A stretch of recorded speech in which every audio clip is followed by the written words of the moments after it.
Welcome to another episode of Women in Focus. The woman in focus today is a person I know. Sometimes I wonder, do I know everybody? Yes, the answer is yes, I think. Yes, I do know you. The woman in focus today is Rahat Saini. How are you doing? I'm doing great. Thank you so much for having me. What a lovely name you've got, Rahat. Thank you. So, Rahat that's an Urdu word. Yes. And Rahat means? It means relief.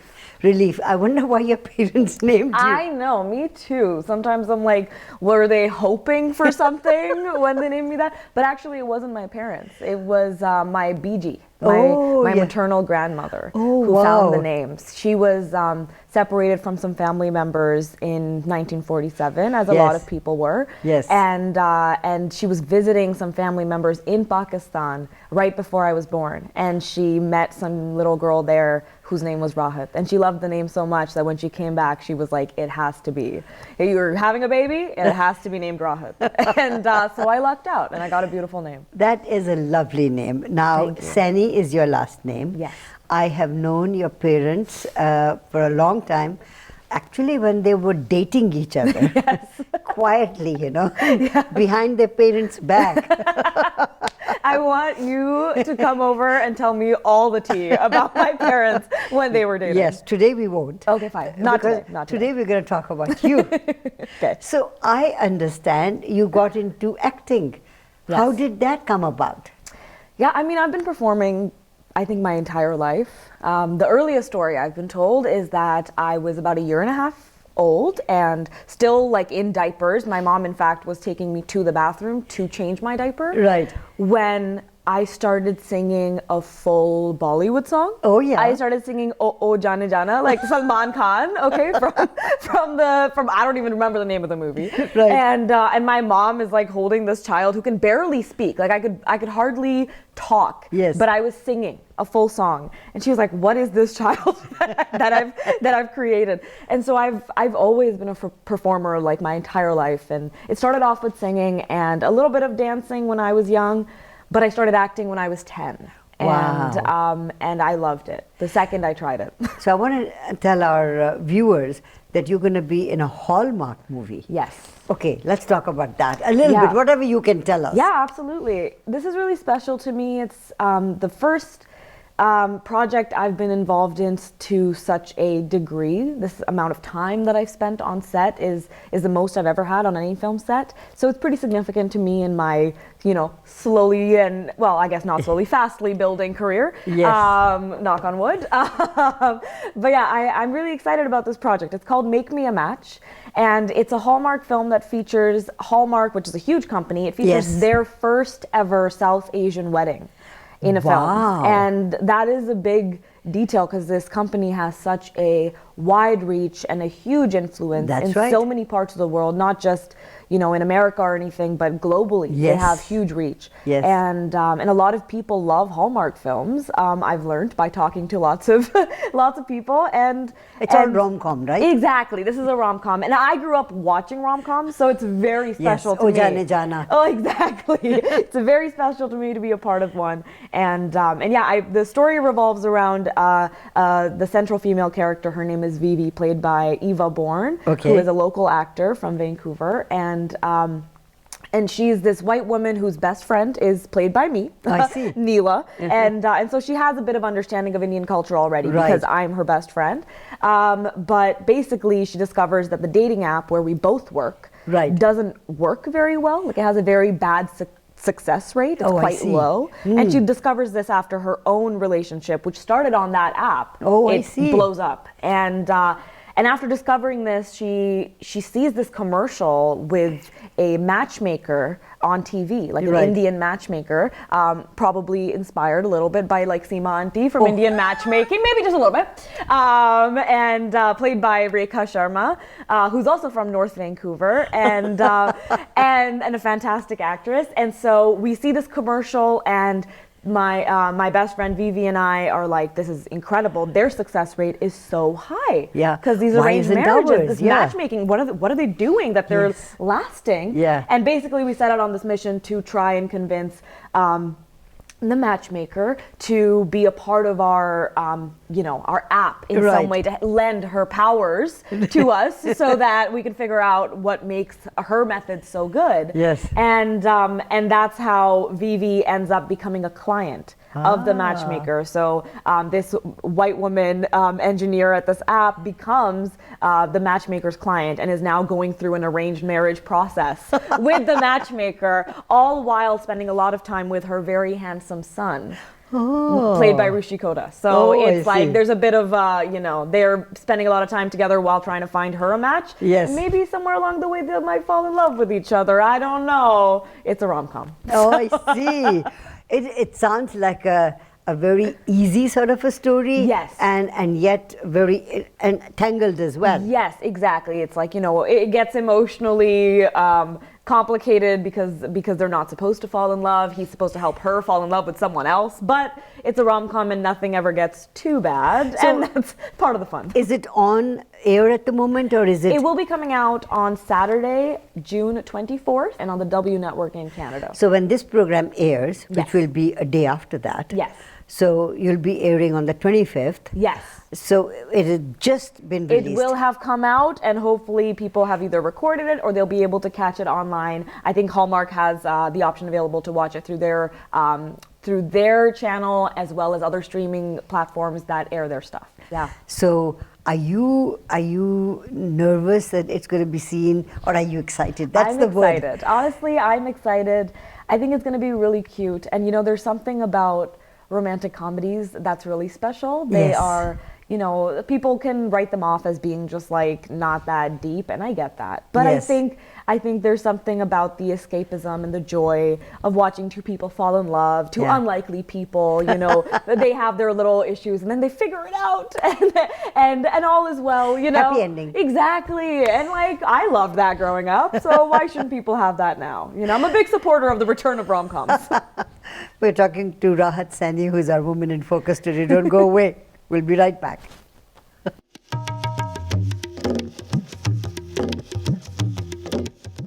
Welcome back to Women in Focus. Our Woman in Focus today is Rahat Saini.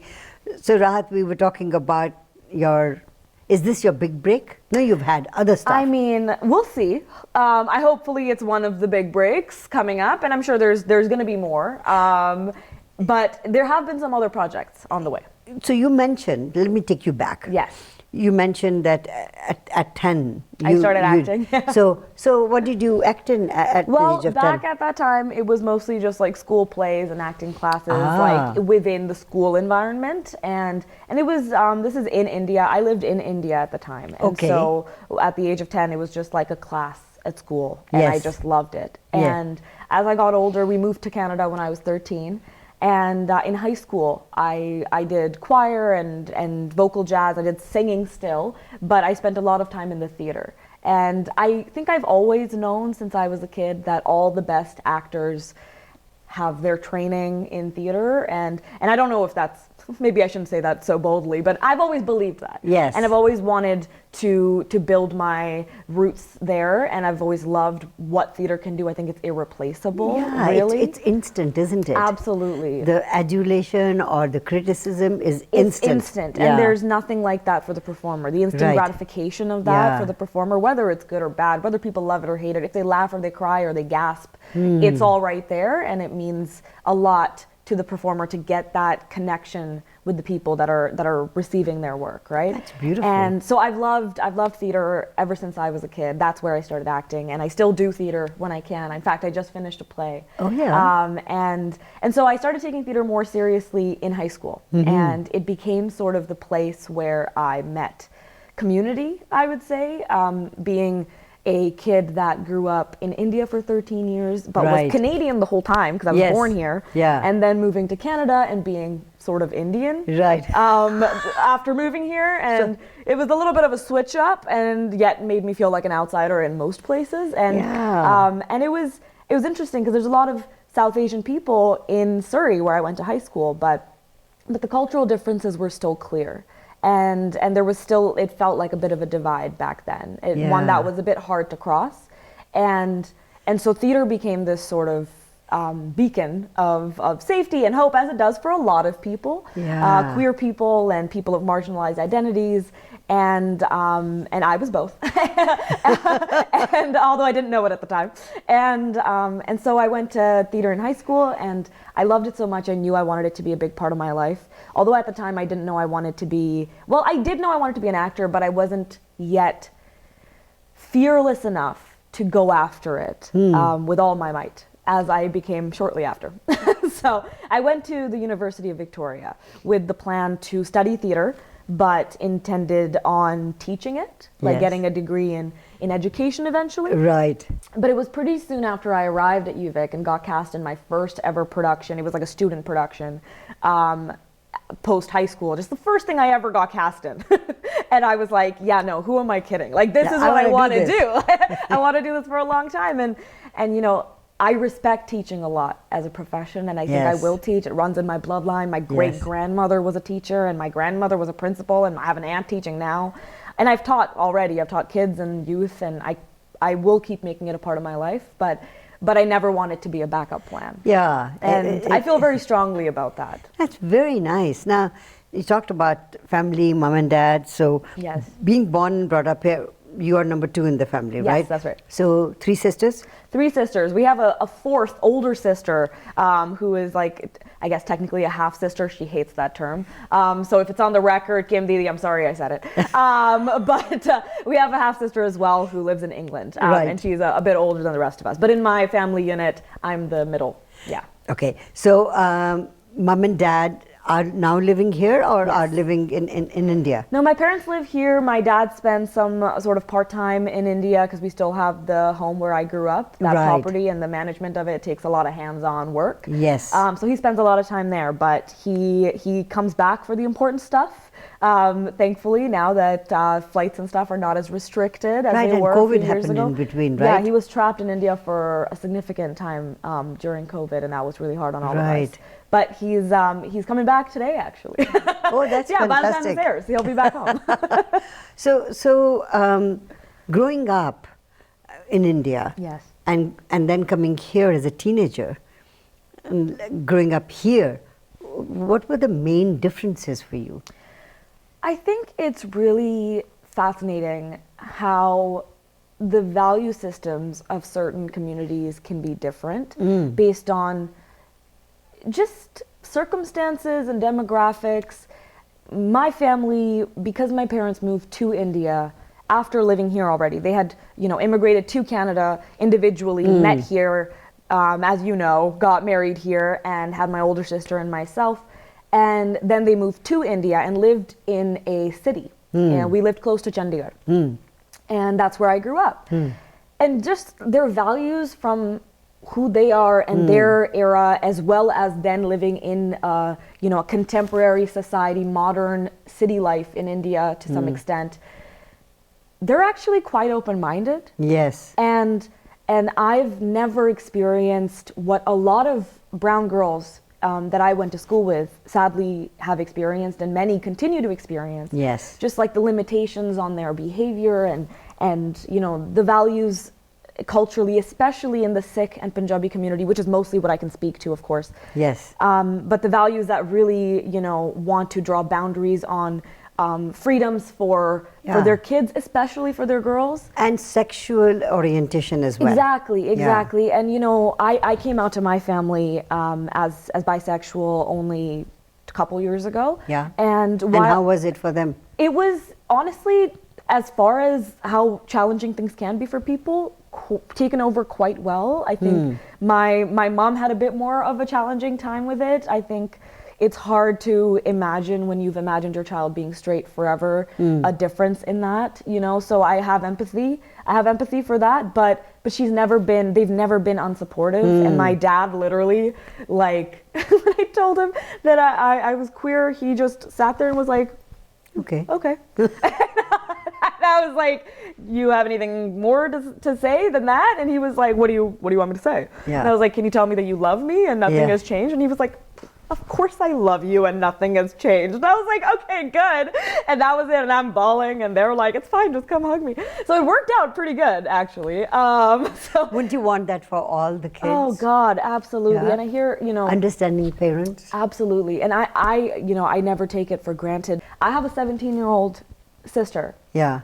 Who's graduating high school right now. Yes. And she tells me that things aren't different.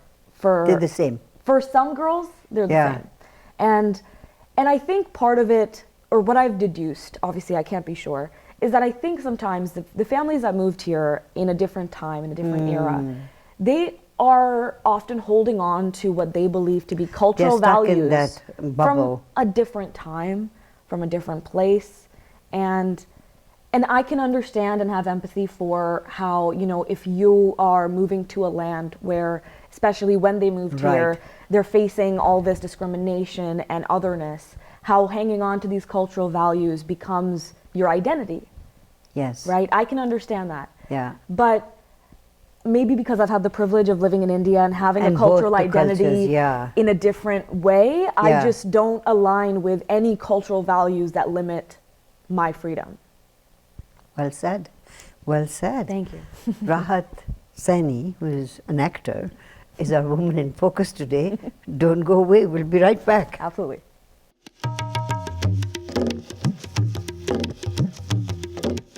Welcome back to Women in Focus. A very bubbly and a very enthusiastic Rahat Saini is our Woman in Focus today. So Rahat, what an interesting life you're leading. I want to ask you a few more questions about your profession. Yeah. Acting. Do you have an agent? I do. And what does the agent, you talked about rom-com. Let me just formulate it in my head. Yeah, absolutely. You talked about rom-com, right? Yes. And this is the big one that you've done. And you are the main character's sidekick. That's correct. Right? When would you be the main character? Keeping our fingers crossed. Fingers crossed. Yes. Coming up soon. It's a challenging thing, I think, when you're a person of color, especially in my case, of course, a woman of color. Yes. The default position in a lot of stories that we get is the sidekick. And, the reason that this story feels a little bit different to me is because there's a lot of other South Asian people in the story too. I'm not just like this outlier who's there to add some fun and color to the story. Story. And like the male lead of the movie is South Asian, and so are like several other characters. So, but I hear you, and I think that's something that I've kind of as a fear lived with a lot. That the best I'm gonna get is the sidekick. But thankfully, I think that is a belief that is being broken right now. There are more stories than ever that center us as people with complicated realities and complicated like humanity, and it's a really exciting time to be doing what I do, and I feel honored every day that I get to be a part of that. I might get emo talking about it. If you see me crying, don't worry guys, I'm okay. Just very, very emotional, because I think as challenging as it has been for me to do what I do, and it has, I faced in my relatively short career, I faced a lot of discrimination, I faced a lot of racism and fat phobia and just all sorts of things I've dealt with, and I'm sure there's more I will deal with, to be fair. Sadly, it's the way of the industry and of the world. Yes. But all that being said, I feel so grateful that there has never been a better time in the history of the world for me to do what I do. I think it's the right time and the right place for you. Yes. And you're lucky. You're right when you say, you're lucky that you're being recognized at this time. Look at, when I came here, there were no brown faces on TV. Absolutely. Right? And now our newscasters are young brown women. Absolutely. Which is the changing times. It changes things. You are at the right time at the right place. I am at a very, very, very grateful time in the industry. And I think what's changing too is we're not just happy to be there. Yes. I'm grateful for all the spaces that I I'm still young in my career. Right. I'm still building connections with people and learning. Yes. I have a lot to learn. And what I'm excited for is this just generation of creators and artists who are not just, happy with the bare minimum. Yes. Not just happy You to want be more. in the room. Exactly. I want a seat at the table. I want to Yes. be leading the table. I want to Right. build the table. I want to break the table. I don't know, but I want to change the way that things have been for people like me, because I know that the space that I've been able to carve out for myself only exists because so many before me have had to chip away at it Right. with a spoon in a wall, Right. and I'm still chipping some days. Yeah. but I get to reap a lot of those benefits. Good. Do you think you would be able to make enough money doing this? Yes. Good. That's Period. dot. Yeah, exactly. Okay. I think I wanted to ask you, so in 30 seconds, if you can say, Yeah. what should people do who want to be in this field?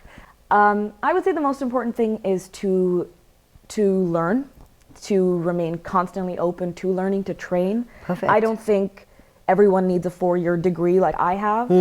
However, I think everyone needs some amount of training and an open-mindedness to different styles and different techniques, to pick and choose what works for them and what might work in different situations. It's all part of building your toolkit and learning how to do your craft. It's part of what an artist does. But there's more. I think to be an actor especially, Yes. but to be an artist in general, Yeah. you need to have a certain kind of confidence. And Yes. my advice, especially to brown women, if they're tuning in, and hopefully they are, is that you have to be the first one to believe you can do it. Yeah. You have to be the first one to believe that you can do it, because that confidence that it is for you and you are the right person and it is carry the you. right time, that confidence, if you keep searching for it in someone else, it may never come. No. But if you carry it into the room, Yes. you'll convince everyone. and I think that's the way it has to be. And then when it isn't the right one for you, you carry that confidence anyway. Yeah, that's until the true. one that is right for you comes your way. Very good advice. Thank you. And thank you for being our Woman in Focus today. Thank you for having me. It's such an honor talking to you. You are a legend and an icon, and I feel grateful to be here. Thank you very much for being our Woman in Focus today. Don't go away. We're going to be right back.